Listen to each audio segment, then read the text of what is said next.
Car ચાલકથી બ્રેકની બદલે accelerator દબાઈ જતા અકસ્માત સર્જાયો હતો। અકસ્માતની ઘટનામાં ભિક્ષુક ગંગાબેન ઉખલુભાઈ પાટીલનું મોત નીપજ્યું છે। પોલીસ તપાસમાં આરોપી પ્રકાશ અગ્રવાલ સીએ હોવાનું બહાર આવ્યું છે। પોલીસે વિવિધ કલમો હેઠળ ધરપકડ કરી હતી।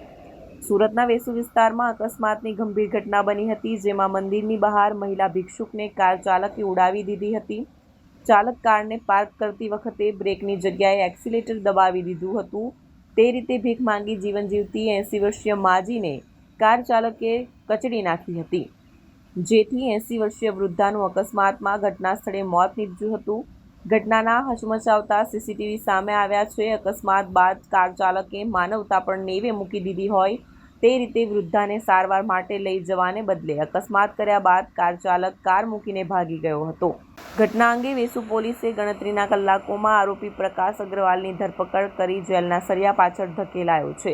આજ રોજ સવારે 8:45 ખાતે વર્દી આવતા આ બનાવ બનેલો છે અને સુરત શહેરના વેસુ પોલીસ સ્ટેશન વિસ્તારમાં કાશી વિશ્વેશ્વર મંદિર વેસુ ગામની બાજુમાં અકસ્માત થયેલો છે, જેમાં મરણ જનાર બેન ગંગાબા પાટીલ કરીને છે, જે 65 વર્ષથી ઉપરના છે અને જે ગાડી ચાલક છે એ પ્રકાશભાઈ ગોવર્ધનભાઈ અગ્રવાલ છે, તો તે સીએ છે અને 41 વર્ષની ઉંમર ધરાવે છે અને ગાડી સાથે એક્સિડન્ટ કરી અને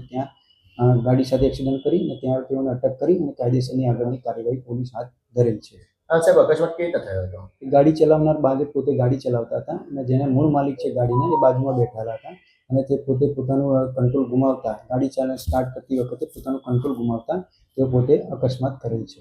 સીસીટીવીમાં બી ઘટના કેદ થઈ છે? જી, સીસીટીવીમાં કાયદેસરની સીસીટીવીની જે ફૂટેજ લીધેલા છે, આગળની ઘટિત કાર્યવાહી કરવાની ચાલુ છે અને આરોપીને અટક કરવામાં આવી છે। કઈ કલમ હેઠળ ગુનો દાખલ?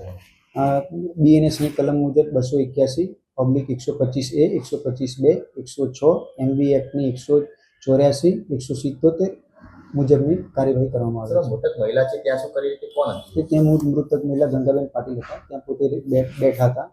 ત્યાં અચાનક ગાડી ચાલકનો કંટ્રોલ ખોઈ જતા ગાડી એના પર